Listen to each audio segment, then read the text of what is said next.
பிள்ளையார்பட்டி ஸ்ரீ கற்பக பிள்ளையாரை வணங்குகிறேன். ஆதித்யாய சோமாய மங்களாய புதாயச குரு சுக்கிர சனி பெயர்ச்ச ராகுவே கேதுவே நமோ நமது. நமது வாழ்க வளமுடன் யூடியூப் சேனல் நேயர்கள் அனைவருக்கும் அன்பான வணக்கம், வாழ்த்துக்கள். இப்போ இந்த வீடியோவில் நம்ம என்ன பார்க்க போகிறோம் அப்படின்னா, வழக்கம் போல தான் அக்டோபர் மாத பலன்கள் பார்க்க போகிறோம். முதல்ல இந்த மாதத்தில் எந்தெந்த கிரகங்கள் எங்கே இருக்குன்னு பார்ப்போம். குரு பகவான் மிதுன வீட்டில் தான் தன்னுடைய பயணத்தை நடத்திக்கிட்டு இருக்காரு. கேது பகவான் சிம்ம வீட்டில் தான் தன்னுடைய பயணத்தை நடத்திக்கிட்டு இருக்காரு. சுக்கிரன் 15ஆம் தேதி 14ஆம் தேதி கன்னி வீட்டுக்கு வந்துடுவார். 18ஆம் தேதி சூரியன் துலாம் வீட்டுக்கு வந்துடுவார். அடுத்து சனி பகவான் பக்ரமாய் கும்ப வீட்டில் நோக்கி பின்னோக்கி வந்துக்கிட்டு இருக்காரு. ராகு ஆல்ரெடி கும்பத்தில் தான் இருக்கார். இதான் அந்த மாதத்தில் கிரகங்களுடைய நிலைகள். அதே மாதிரி இந்த மாதத்தில் என்ன விசேஷம் அப்படின்னா, 2ஆம் தேதி 3ஆம் தேதியெல்லாம் பார்த்தீங்கன்னா ஆயுத பூஜை, சரஸ்வதி பூஜை விழா கோலமாக இருக்கும். நாடு முழுவதும் கம்பெனிகளில், அலுவலகங்களில், இல்லங்களில் ஆயுத பூஜை, அதாவது புத்தகங்கள் நடத்துகிறவங்க, தொழில் செய்கிற அத்தனை நிறுவனங்களிலும் ஆயுத பூஜை, சரஸ்வதி பூஜை விசேஷமாக இருக்கும். அப்படி கொண்டாடக்கூடிய மக்களுக்கு நம்முடைய யூடியூப் சேனல் சார்பாக வாழ்த்துக்கள், வணக்கங்கள். அடுத்து பார்த்தீங்கன்னா 20ஆம் தேதி தீபாவளி பண்டிகை. தீபாவளி பண்டிகைன்னா அவங்க எல்லாருக்கும் தெரியும், மகிழ்ச்சியான ஒரு பண்டிகை. இருள் நீங்கி ஒளிரட்டும், எல்லார் வாழ்க்கையிலையும் ஒளி வீசட்டும். நம்முடைய வாழ்க வளமுடன் யூடியூப் நேயர்கள் சார்பாக அனைவருக்கும் தீபாவளி நல்வாழ்த்துக்கள். தொடர்ந்து நமக்கு நேயர்கள் நிறைய பேர் நல்ல ஆதரவு கொடுத்துட்டு இருக்கீங்க. நிறைய பேர் உங்கள் ஜாதகத்தை கீழே இருக்கிற நம்பருக்கு ஃபோன் பண்ணி, வாட்ஸ்அப் நம்பர் கேட்டு அனுப்பி ஜாதகமும் பார்க்குறீங்க. நிறைய கமெண்ட்ஸில் நல்ல கருத்துக்களை சொல்கிறீங்க. நேயர்கள் நீங்கள் தெரிஞ்சுக்க வேண்டியது என்னென்னா, இது பொது பலன் தான். இன்றைக்கி பிறக்கிற குழந்தையிலேருந்து 100 வயசை தாண்டினவங்க வரைக்கும் நம்ம பொதுவாக சொல்கிறது தான். உங்களுடைய இண்டிவிஜுவல் ஜாத பலன் கிடையாது. ஏன்னா ஒரு ராசியில் 10 கோடி பேருக்கு மேலே பிறந்துருப்பாங்க. 15 வயசில் இருக்கிறவங்களுக்கோ 50 வயசில் இருக்கிறவங்களுக்கும் ஒரே மாதிரி நடக்காது. அப்போ நம்ம பொதுவாக தான் சொல்ல முடியும். இது பொது பலன் தான். தேவைப்பட்டால் அவங்க இண்டிவிஜுவல் ஜாதகத்தை பார்த்துக்குங்க. கீழே இருக்க என் நம்பருக்கு ஃபோன் பண்ணுங்கள். சரி, இப்போ இந்த மாதத்தை நம்ம கிரகங்களை சொல்லிட்டோம், விசேஷங்கள் சொல்லிட்டோம். மீண்டும் நான் வணங்கும் பிள்ளையார்பட்டி கற்பக விநாயகர், என் குலதெய்வம் முத்துமாரி அம்மன், அண்ணாமலையார் உண்ணாமலத்தாய், நான் நித்தம் வணங்கி வேண்டி நிற்கும் குமரமலையான், என் தாய் தந்தையரை வணங்கி இந்த மாத பலன்கள், இந்த மாத விசேஷங்கள் அனைத்தும் உங்களுக்கு சிறப்பாக அமையணும் நான் வேண்டிக்கிறேன். ஓம் நமச்சிவாய. இப்போ நம்ம கும்பராசியை பார்ப்போம். கும்பம் அப்படின்னா நான் என்ன சொல்லியிருக்கேன், என்ன பேர் வச்சுருக்கேன்? கோபுர ராசி அப்படின்னு பேர் வச்சுருக்கேன். கோபுரம், கோபுரத்தில் இருக்கிற கலசம், டவர் ராசி அப்படின்னு பேர் வச்சுருக்கேன். 5ஆம் இடம் சிம்ம ராசி கோவில் வீடு, கும்பம் கோபுர வீடு. அப்படின்னா என்ன சார் அர்த்தம்? 11ஆவது ராசி. இத்தனை கட்டமும் தாண்டி 11ஆவது ராசி. அடிபட்டு வெளிப்பட்டு இன்பப்பட்டு துன்பப்பட்டு கஷ்டப்பட்டு எல்லா பட்டு செங்கல் பட்டெல்லாம் பட்டு வாழ்க்கையில் ஒரு நாள் உயரத்துக்கு வர்றது யார்? கும்பம்.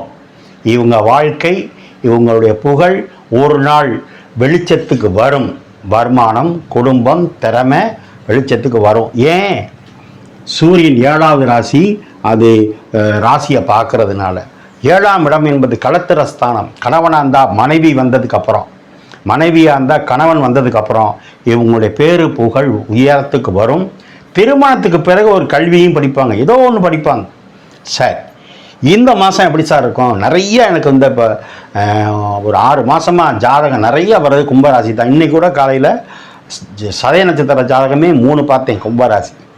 சரி, நிறைய பேர் சொல்கிறாங்க, வாழ்த்துக்கள் சார், நன்றி சார், நாங்கள்லாம் என்னமோ ஏதோ நினச்சோம், எங்கள் ஜாதகத்தெல்லாம் தூக்கி ஓரம் போட்டோம், சாமியே கும்பிடாமல் இருந்தோம், உங்கள் இப்போ வீடியோ பார்த்து இப்போ நாங்கள் நல்லா இருக்கோம்னு சொல்லிட்டு வர்றாங்க. இருக்கட்டும், அது ஒரு பக்கம் இருக்கட்டும்.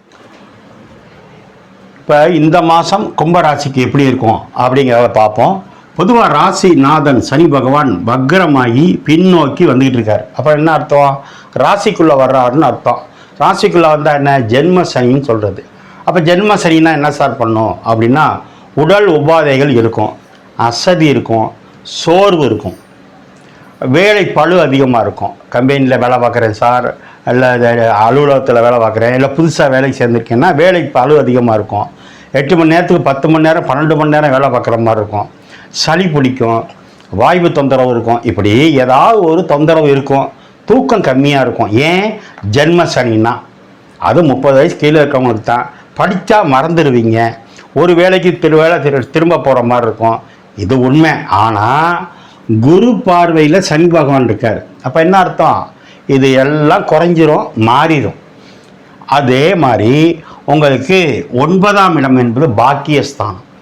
பாக்கியஸ்தானத்தில் யார் இருக்கா? சூரியன், செவ்வாய், புதன், 3 கிரகங்கள். மிகப்பெரிய ராஜ கிரகம் அங்கே இருக்குது. 9ஆம் இடம் பாக்கியஸ்தானம். பாக்கியஸ்தானத்தில் சூரியன், செவ்வாய் இருக்கிறத கொடுத்து வைக்கணும். அதை குரு பார்க்கறது அதோட சிறப்பு. இந்த அமைப்பு உள்ளவங்க நிறைய பேர் சுப்பீரியர் ஆஃபீஸர், உயர் பதவியில் இருக்கிறவங்க நிறைய பேர் இருக்காங்க. ஏன்னா சூரியன்னா அரசாங்கம், அரசியல், செவ்வாய்னாலும் அரசாங்க, அரசியல், குருனா பெரும்புகள், பெரும் பதவி. அப்போ பெரிய பதவியில் இருக்கிறவங்க அல்லது அதுக்கான வரப்போகிறவங்களுக்கெல்லாம் இப்படி ஜாதகத்தில் இருக்கும். அந்த யோகம் இந்த மாதம் உங்களுக்கு இருக்குது. ஆக 9ஆம் இடம் பாக்கியம், பாக்கியம் புனிதமாகுது.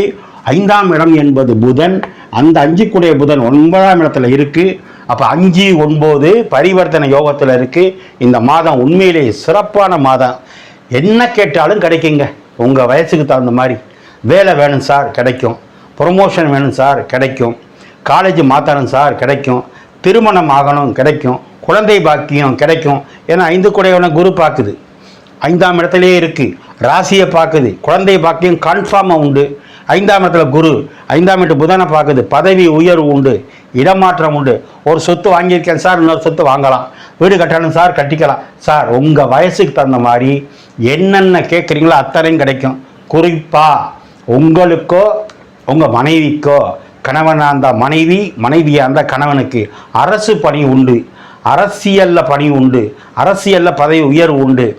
செவ்வாய் அங்கே இருக்குது. உங்கள் சகோதரனுக்கு யோகம், அவங்களுக்கு யோகம், அவங்களுக்கு அரசாங்க வேலை, அரசு பணி உண்டு. 3ஆம் இடம் மாமனார், தம்பியை சொல்கிறது. அந்த செவ்வாயை குரு பார்க்குது. மாமனாருக்கு யோகம், மாமனார் சொத்து வாங்கலாம். 10ஆம் இடம் தொழில் ஸ்தானம் சார். 10ஆம் இடம் கர்மஸ்தானம். அந்த செவ்வாயை குரு பார்க்குது. அப்போ தொழில் நீங்கள் போட்டிருக்க முதலுக்கு தகுந்த மாதிரி நீங்கள் என்ன தொழில் பண்ணுறீங்களோ சிறப்பாக இருக்கும். அந்த செவ்வாயை குரு பார்க்குது, 10ஆம் வீட்டு அதிபதியை. ஆனால் 10ஆம் இடத்தை சனி பார்க்குறார்.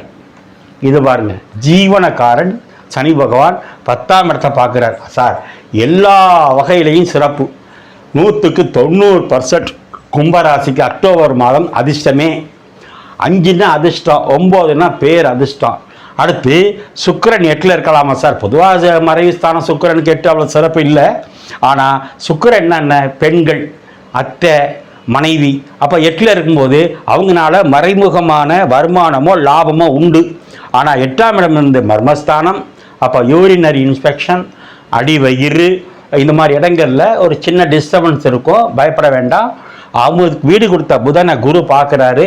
அது மட்டும் இல்லை, ராசியில் ராகுவும் 7ல் கேதுவும் இருக்குது. இது ஒன்றும் மிகப்பெரிய மைனஸ் இருக்கக்கூடாது. அப்போ கணவனாக அந்த மனைவிகிட்ட, மனைவியாக அந்த கணவன்கிட்ட விட்டு கொடுத்து போகணும். மற்றபடி கும்பராசிக்கெல்லாம் இந்த மாதம் 19ஆம் தேதி 20ஆம் தேதி சந்திராஷ்டமம் இருக்குது. அதில் கவனமாக இருங்க. வண்டி வாகனங்களில் போகும்போது அல்லது ஃபைனான்ஸில் இருக்கிறவங்க கவனம் கவனம் கவனம். நீங்கள் வழிபட வேண்டிய தெய்வம் சிவன் வழிபாடு, முருகன் வழிபாடை பண்ணுங்க. ஒரு முறை கும்பகோணம் கும்பேஸ்வர வழிபாடை பண்ணுங்க. இந்த மாதத்தை கொண்டாடுங்க. கும்பராசிக்காரர்களுக்கு என்னுடைய தீபாவளி நல்வாழ்த்துக்கள். ஓம் நமச்சிவாய.